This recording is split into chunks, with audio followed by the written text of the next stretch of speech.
कशी की देन है जो कुछ है मेरे पास, मेरी हथेलियों में कोई मौजज़ा जो है वो नम हो रही हैं। शायद आप उन पुराने दिनों को याद कर रहे हैं। बचपन जो है वो गुर्बत में गुजरा, पता ही है, वालिद की डेथ हो गई और उसके बाद जब वालिद के बाद घर का सारा जो है बोझ मेरे जमहूरिया के मौके पर union territory of Jammu Kashmir की जानिब से उन एजाज़ात का ऐलान कल शाम देर गए किया गया और मेरे फ्रेम में जिस शख्सियत को आप देख रहे हैं आप परवेज़ मानूस भट्ट साहब हैं और उन एजाज़ात में जो चंद ख़ास लोग हैं उनमें आपका नाम भी है और आपको लिटरेचर के ज़ुमरे में इस एजाज़ से नवाजा गया है। आइए परवेज़ मानूस साहब से बात करते हैं और जानने की कोशिश करते हैं कि एजाज़ मिलने के बाद इन्हें कितनी खुशी हुई है। इससे पहले कि उनसे बात करें आपको मैं ये भी बता दूं कि परवेज़ मानूस भट्ट साहब जो हैं ये करीबन 30-35 किताबें लिख चुके हैं और इससे पहले इन्हें इस तरह के बहुत सारे एजाज़ात मिल चुके हैं, यानी बेस्ट बुक अवार्ड हो, बेस्ट ट्रांसलेशन अवार्ड हो या फिर प्ले राइट अवार्ड हो, ये एजाज़ात इन्हें पहले भी मिल चुके हैं और आज हम ये भी जानने की कोशिश करेंगे कि आज का एजाज़ इनके लिए मुख्तलिफ किस तरीके से है। मानूस साहब सबसे पहले आपको बहुत बहुत मुबारक हो, आपको इस एजाज़ से नवाजा गया है। शुक्रिया, बहुत बहुत शुक्रिया आपका। परवेज़ साहब हमें बताइएगा कि किस तरीके से ये प्रोसेस चला और जब आपको पता चला कि आपको इस एजाज़ से नवाजा गया है कितनी खुशी हुई, किस तरीके से आप इसको देखेंगे? साहिल साहब, मैं कहूँगा कि मेहनत कशी की देन है जो कुछ है मेरे पास, मेरी हथेलियों में कोई मौजज़ा नहीं। क्या बात। मेहनत करके इंसान यहाँ तक पहुँचता है। सबसे पहले मैं अल्लाह तबारक व तआला का शुक्रगुजार हूँ कि उसने मुझे इस काबिल बनाया कि मैं ये अवार्ड हासिल कर सका और उसके बाद हुकूमत जम्मू व कश्मीर का जिन्होंने मुझे इससे नवाजा और उन तंजीमों का, अदबी तंजीमों का, इदारों का जिन्होंने मेरा नाम वहाँ पहुँचाया और मेरे काम की कदर करते हुए मुझे वो इस अवार्ड के लिए नामज़द किया। जहाँ तक खुशी की बात है, खुशी ज़ाहिर है कि खुशी होगी। तो ये वो वक्त था जब मुझे 2006 में बेस्ट बुक अवार्ड मिला था। उस वक्त खुशी का कुछ अलग कैफियत थी जी। और आज जब 20 साल बाद दूसरा एक अवार्ड मिला, मुझे स्टेट अवार्ड मिला, इसकी एक अलग खुशी है क्योंकि वो जो मुकाबला जाती होता है अवार्ड और ये जो है ये आपको हुकूमत देती है, आपके काम को सराहा जाता है, आपके काम को, आपकी खिदमत को जो है वो रिकग्नाइज़ किया जाता है, जिस वजह से ये खुशी होती है कि चलिए कहीं ना कहीं मेरा जो काम है वो इस वक्त मंजर आम पर आया और हुकूमत ने उसे तस्लीम किया है एक अदीब के तौर पर। बिल्कुल। परवेज़ साहब, जब आपने शुरू किया काम, हालात इस तरीके के नहीं थे, ख़ास तौर पर जब लिटरेचर के हवाले से हम बात करते हैं तो हालात इस तरीके के नहीं थे। आप जम्मू से यहाँ पर आए, पुंछ राजौरी से आप यहाँ पर आए और किस तरह के हालात थे? कभी सोचा था कि इतने बड़े एजाज़ात से आपको नवाजा जाएगा? नहीं, मैंने कभी ये सोच कर नहीं लिखा कि मैं बड़ा एजाज़ मुझे मिले या छोटा एजाज़ मिले। अलबत्ता जब जमा कंपटीशन की बात होती है वहाँ हम किताब जमा कराते थे, वहाँ अवार्ड मिल जाता था। यहाँ कोई कंपटीशन नहीं था। मुझे कोई मालूम नहीं है कि किन इदारों ने मेरा नाम वहाँ नामज़द किया है, रिकमेंड किया है मुझे अवार्ड के लिए। मैं उनका शुक्रगुजार हूँ। अलबत्ता ये है कि मैंने ज़िंदगी में एक ही चीज़ सीखी है कि आप काम कीजिए, आपका काम बोलेगा जी। क्योंकि सिफारिशें जो होती हैं वो एक बैसाखियों की तरह होती हैं और जब बैसाखियाँ टूट जाती हैं तो फिर इंसान चलने के काबिल नहीं रहता है। और मैंने कभी बैसाखियों का इस्तेमाल नहीं किया है, चाहे वो नौकरी हो, मुलाजमत हो, चाहे ट्रांसफ़र हो, मेरी बाकी चीज़ें हो। जहाँ अल्लाह ताला ने जितना रिज़्क लिखा है उतना खाना है। जितना रिज़्क पुंछ में लिखा था, मुझे अल्लाह ताला ने लिखा था, मैंने उतना वहाँ खाया। जितना यहाँ खाना है, ज़िंदगी का बाकी हिस्सा जो गुजारना है वो यहाँ खाया मैंने और उसी हिसाब से मैंने काम किया कि आपका काम जो है वो खुद बोलता है, आपको किसी को कहने की ज़रूरत नहीं पड़ती है। परवेज़ साहब, हम देख पा रहे हैं कि आपकी आंखें जो है वो नम हो रही हैं।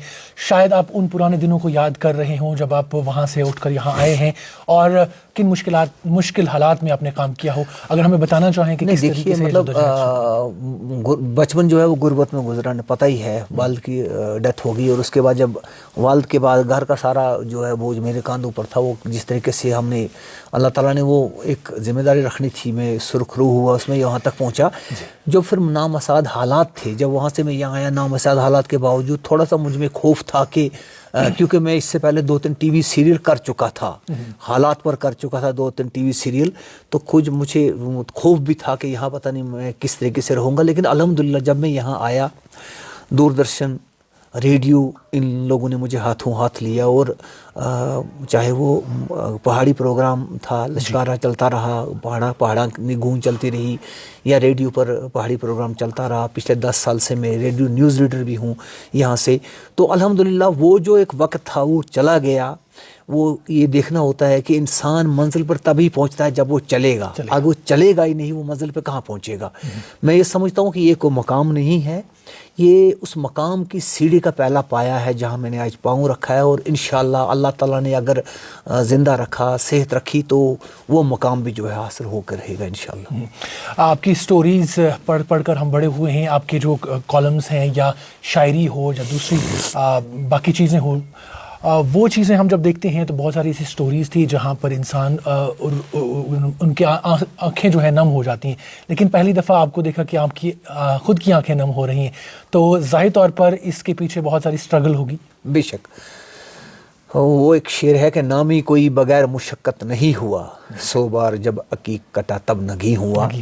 وہ نگینہ جو آپ کی انگلی میں آتا ہے وہ ایسے نہیں آتا ہے، وہ ہزاروں مراحل سے گزر کر آپ تک پہنچتا ہے، اور تبھی وہ اتنا خوبصورت ہوتا ہے. اسی طرح انسان کی مثال ہے، ایک رائٹر جو ہے وہ ایک کمہار ہوتا ہے. جس طرح کمہار جو ہے وہ گیلی مٹی چاک پر رکھ کر اس سے طرح طرح کے برتن بناتا ہے، اسی طرح ایک رائٹر ہے، وہ کہانیوں کو ایک ایسا موڑ دیتا ہے، دلچسپی پیدا کرتا ہے کہ لوگ اس کو پڑھیں. اور آج کے دور میں وہی رائٹر اچھا ہے جو عوامی رائٹر ہوگا.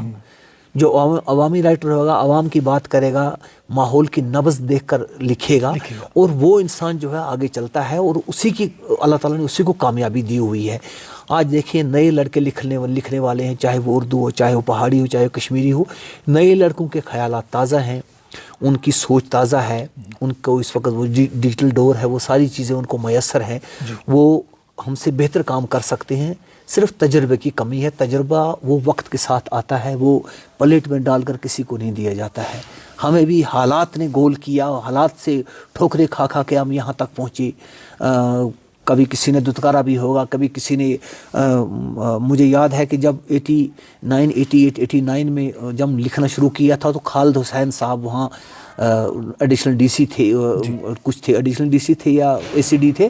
جب ہم کہانی لے جاتے تھے اور کہانی پڑھنے کے بعد کہتے تھے وہ سٹ وہی آ رہے کو کہانی ہے، وہ پھاڑ دیتے تھے یا کہتے پھاڑ دے، نہیں لکھنی ہے. اور وہ کہانیاں جب پھاڑی اور اس کے بعد پھر ہم جو پیٹرن پر چلے، اور خوش قسمتی کہ میری پہلی کتاب جو افسانوی مجموعہ تھا شکارے کی موت، اس کا پیش لفظ پھر خالد حسین نے لکھا، اور فخر محسوس کیا کہ یہ میرے ہاتھ سے یہ یہاں تک پہنچا ہے، پیدا ہوا ہے. نئی نسل جو ہے اس وقت ہم ان کا ہاتھ تھام کر چل رہے ہیں، کیونکہ جب آپ نئی نسل کا ہاتھ تھامیں گے تبھی آپ کو کوئی یاد کرے گا. اگر آپ ان کو ایک طرف چھوڑ دیں گے، نظر انداز کر دیں گے، آپ کو پڑھنے والا کوئی نہیں ہے. وہی لوگ ہیں جو کل آپ کا نام لے سکتے ہیں. پرویز صاحب، جیسے میں نے آغاز میں کہا کہ یہ واحد ایوارڈ نہیں ہے جو آپ کو ملا ہے، اس سے پہلے بھی بہت سارے اعزازات سے آپ کو نوازا گیا ہے. ہمارے ناظرین کو بتائیے گا کہ کون کون سے اعزازات تھے اور کس چیز کے پہلے میری کتاب جو ہے، پہلی کتاب جو ہے وہ 1993 میں آئی، بیتے لمحوں کی سوگاتیں. تو اس کے بعد پہاڑی کی کتاب آئی، چریٹھاں، آگنے پامڑ، چند ماما. اور چند ماما کو 2006 میں جو ہے بیسٹ بک ایوارڈ سے نوازا گیا، اور اس وقت ایوارڈ 25,000 روپے تھا. ٹھیک ہے، اس وقت 1 لاکھ روپے ہے وہ ایوارڈ. اور اس کے بعد 2012 میں نے کچھ کشمیری کے افسانے جو ہے پہاڑی میں ٹرانسلیٹ کیے تھے. 3 والیومز تھے اس کے، سانجی سوچ، سانجا درد اور سانجے بول. وہ سانجی سوچ جو ہے اس کو سانجی سوچ کو مجھے جو ہے وہ بیسٹ پلے رائٹ، بیسٹ ٹرانسلیشن ایوارڈ ملا. اور 2016 میں میرے ایک پہاڑی کے اولاد کو بیسٹ پلے رائٹ ایوارڈ ملا. 2018 میں جو ہے ایک ایوارڈ ملا اردو کے پلے رائٹ کو. تو الحمدللہ، شکر الحمدللہ کہ وہ چیزیں جو ہیں وہ میری بنیاد بنی یہاں تک پہنچنے کی. کل جب بات چلی ہوگی کہیں تو اس وقت وہ چیزیں بھی منظر عام پر آئی ہوگی، اس نے کیا کام کیا اور کتنا کام کیا ہے اس نے. چونکہ پرویز صاحب آپ کو اس سے پہلے بھی یہ خوشی حاصل ہوئی ہے، تو اس خوشی میں اور آج کی خوشی میں کیا مختلف ہے؟ مختلف یہ ہے کہ جب آپ کا بچہ پیدا ہوتا ہے گھر میں تو ایک الگ ماحول ہوتا ہے، الگ کیفیت ہوتی ہے. جب اللہ تعالیٰ کے فضل و کرم سے جب وہ بالغ ہو جاتا ہے، جوان ہو جاتا ہے، اس میں آپ اپنا عکس دیکھتے ہیں تو آپ مزید جو ہے خوشی ہوتی ہے، اور وہ کیفیت آپ کی بدل جاتی ہے جب آپ کے بیٹے کا پاؤں جو ہے آپ کے जूते में आ जाए तो आप फ़ख्र महसूस करते हो उस वक़्त। यही कैफियत मेरी भी है कि उस वक़्त एक कैफियत थी, इस वक़्त एक अलग कैफियत है, क्योंकि ये स्टेट अवार्ड है और अल्लाह ताला ने इसके लिए मुझे चुना है। मैं खुशकिस्मत समझता हूँ अपने आप को। परवेज़ साहब, जैसे हमने अभी बात की कि बहुत सारी स्ट्रगल इसमें लगी, मेहनत इसमें दरकार थी, तो कुछ ख़ास लोग भी ज़ाहिर तौर पर होंगे जिन्होंने आपको ऑन ट्रैक लाया होगा, अगर आप उनका नाम लेना चाहें।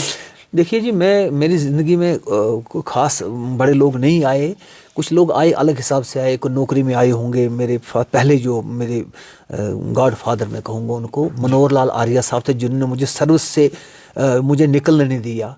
86 में मेरी यहाँ अपॉइंटमेंट हुई, 89 में मेरा पुलिस का आर्डर हुआ, उन्होंने मुझे नहीं जाने दिया, क्योंकि उन्होंने ये देख लिया था। उन्होंने कहा कि ये हीरा है, मैं इसको नहीं जाने दूंगा। मैं छोटा था उस वक़्त, रोया शोया बड़ा तो निकल गया। कल जब उनके बेटे ने उस पर कमेंट किया तो उन्होंने कहा कि आर्या साहब की जो आत्मा है इस वक़्त जन्नत में या स्वर्ग में जो है वो मुस्करा रही होगी ये देखकर, बेशक। और उसके बाद यहाँ जब मैं आया तो ज़फ़र इकबाल मनाज साहब का बड़ा कंट्रीब्यूशन रहा। वो मेरी हर चीज़ को सराहते हैं और वो इस चीज़ का वो मानते भी हैं कि मैंने बहुत काम किया है इसके लिए। और हर जगह वो कहते हैं, परवेज़ ने किताबें अक्सर कहते हैं कि बाथरूम में बैठकर भी परवेज़ लिखता है। और शुक्र खुदा का कि ऐसे लोग मुझे मिले हैं जिनके साथ, बाकी एकेडमी के साथ तो आपको पता ही, उनके साथ ताल्लुकात थे। अयूब मीर साहब थे वहाँ, ये फारूक अनवर मिर्ज़ा साहब थे, जिन लोगों के साथ मेरा नावल उन्होंने पहले छापा, तब ये जो है कबीला, और उसके बाद मैंने छापा। ऐसे लोग मेरी ज़िंदगी में आए हैं। परवेज़ साहब, ये भी मैं आपसे जानना चाहूँगा कि चूँकि हमने देखा कि आपकी 30 से 35 किताबें मंज़र आम आ चुकी हैं, उसमें शायरी है, उसमें बाकी जो अफसाना है, नॉवेल्स हैं, ट्रांसलेशन है, ड्रामा है, ऑलमोस्ट सारी सिनफें जो हैं आप कवर कर चुके हैं और ऑलमोस्ट सारे अवार्ड्स भी जो हैं आप हासिल कर चुके हैं। तो जो इन फ्यूचर आप ख़ुद को कहाँ देखते हैं और कौन सा चीज़ है जो अभी आपको इन फ्यूचर के लिए मोटिवेट करेगा? मैं इंशाल्लाह मैं ये देख रहा हूँ कि सुबुदोशी के बाद में जो है वो सहाफ़त से मेरी दिलचस्पी है और मैं लिखता भी हूँ, कॉलम वगैरह लिखता हूँ, इदारिया वगैरह लिखता हूँ। तो इंशाल्लाह मेरा वही एक टारगेट रहेगा कि इसके बाद मैं थोड़ा सहाफ़त की तरफ, ईमानदाराना सहाफ़त और उसूल पसंदाना सहाफ़त की तरफ मैं थोड़ा ध्यान दूँ, ताकि मैं उस फील्ड में भी कुछ कंट्रीब्यूशन कर सकूँ।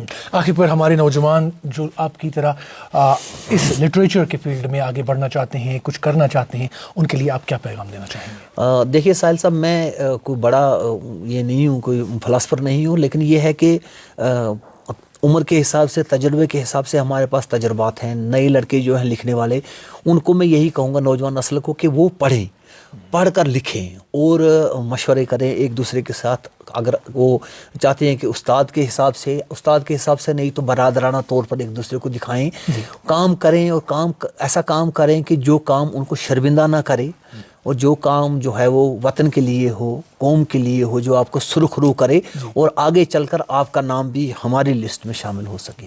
परवेज़ साहब, आपने अपने कीमती वक्त में से टाइम निकाल के हमारे साथ बात की, आपका बहुत शुक्रिया। आपका भी बहुत बहुत शुक्रिया कि आप यहाँ पर मेरे गरीब खाने पर तशरीफ़ लाए और मेरे साथ मुलाकात की। बहुत शुक्रिया। तो नाज़रीन, आप थे परवेज़ मानूस भट्ट साहब, जिन्हें हाल ही में जो जम्मू कश्मीर इंतज़ामिया है उनकी जानिब से स्टेट अवार्ड मिला है और इनकी जो कैटेगरी है वो आर्ट एंड लिटरेचर है।